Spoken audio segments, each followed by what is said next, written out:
Hi hello friends, welcome to my channel. ఈరోజు వీడియోలో పొడికారంని ఎలా తయారు చేసుకోవాలో చూద్దాం. దీన్ని నల్లకారము లేదా మడుపు కారం అని కూడా అంటారు. దీనికోసం ఇప్పుడు ప్యాన్ తీసుకొని అందులో 2 స్పూన్ల ఆయిల్ వేసుకోవాలి. ఈ పొడికారం చేసుకోవడానికి ఆయిల్ కొంచెం ఎక్కువే పడుతుంది. ఆయిల్ ఎక్కువ వేస్తేనే టేస్ట్గా ఉంటుంది. తర్వాత ఎండుమిర్చి తీసుకొని దాన్ని ఇలా 2 ముక్కలుగా కట్ చేసుకోవాలి. అప్పుడే లోపల ఉన్న విత్తనాలు కూడా బాగా వేగి కారం అనేది టేస్ట్గా ఉంటుంది. అలాగే కారం చేసుకునేటప్పుడు విత్తనాలు కూడా బాగా నలుగుతాయి. ఈ ఎండుమిర్చి బాగా ఎర్రగా వేగేదాకా వేయించుకోవాలి. ఇది వేగిన తర్వాత వీటిని తీసుకొని ఒక ప్లేట్లో పెట్టుకొని పక్కన పెట్టుకోవాలి. తర్వాత అదే ప్యాన్లో ఇంకో స్పూన్ ఆయిల్ యాడ్ చేసుకోవాలి. ఇప్పుడు ఈ ఆయిల్లో 1 కప్పు ధనియాలు వేసి లో ఫ్లేమ్లో పెట్టి వేయించుకోవాలి. ఇవి మాడిపోకుండా లో ఫ్లేమ్లో పెట్టి మాత్రమే వేయించుకోవాలి. మాడిపోతే కారం అనేది టేస్ట్ అంతగా బాగోదు. ఈ ధనియాలు కొద్దిగా వేగిన తర్వాత ఇప్పుడు ఇందులో 1 స్పూను జీలకర్ర వేసుకోవాలి.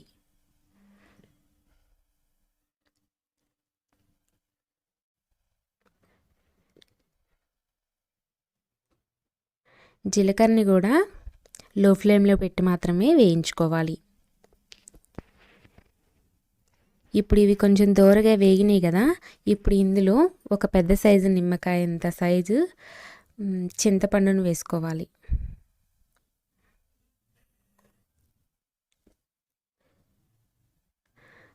తర్వాత ఒక 2 కరివేపాకు రెబ్బల్ని వేసుకోవాలి.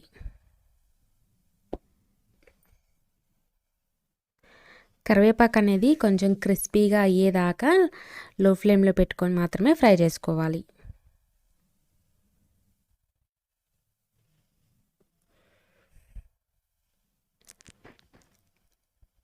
ఇలా ఫ్రై అయిన తర్వాత స్టవ్ ఆఫ్ చేసుకొని వీటిని కొంచెం చల్లారనివ్వాలి. అలాగే ఒక పెద్ద వెల్లుల్లిని తీసుకొని దాని రెప్పలన్నీ వలుచుకొని పక్కన పెట్టుకోవాలి.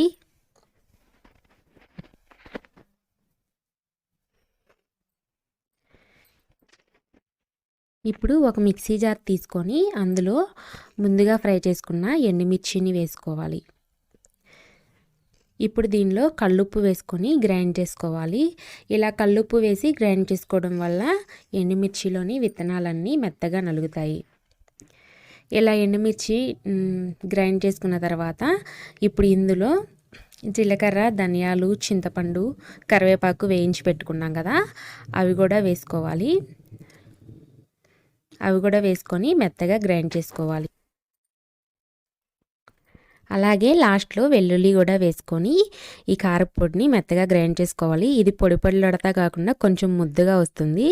గ్రైండ్ చేసుకున్న తర్వాత అప్పుడే టేస్ట్ బాగుంటుంది. కారపొడి అనేది రెడీ అయిపోయింది. చక్కగా నూనెగా ముద్దగా వచ్చింది, చూసారు కదా. ఇప్పుడు ఈ కారపొడిని ప్లాస్టిక్ డబ్బాలో కానీ ఏదైనా గాజు సీసా లాంటి దానిలో కానీ స్టోర్ చేసుకోవాలి. స్టీల్ డబ్బాలు లాంటి వాటిల్లో స్టోర్ చేసుకోకూడదు.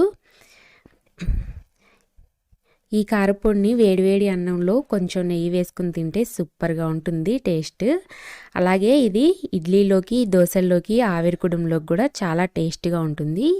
ఈ రెసిపీ కనుక మీకు నచ్చితే లైక్ చేయండి, షేర్ చేయండి, అలాగే కామెంట్ కూడా చేయండి. ఇలాంటి మరిన్ని రెసిపీస్ కోసం మన ఛానల్ని సబ్స్క్రైబ్ చేసుకోవటం మాత్రం మర్చిపోవద్దు. మరో కొత్త వీడియోతో మీ ముందుంటాను. అంతవరకు బాయ్. అలాగే డిస్క్రిప్షన్లో నా ఇన్స్టా లింక్ అనేది ఇస్తాను. ఇన్స్టాలో కూడా నన్ను ఫాలో అవ్వండి.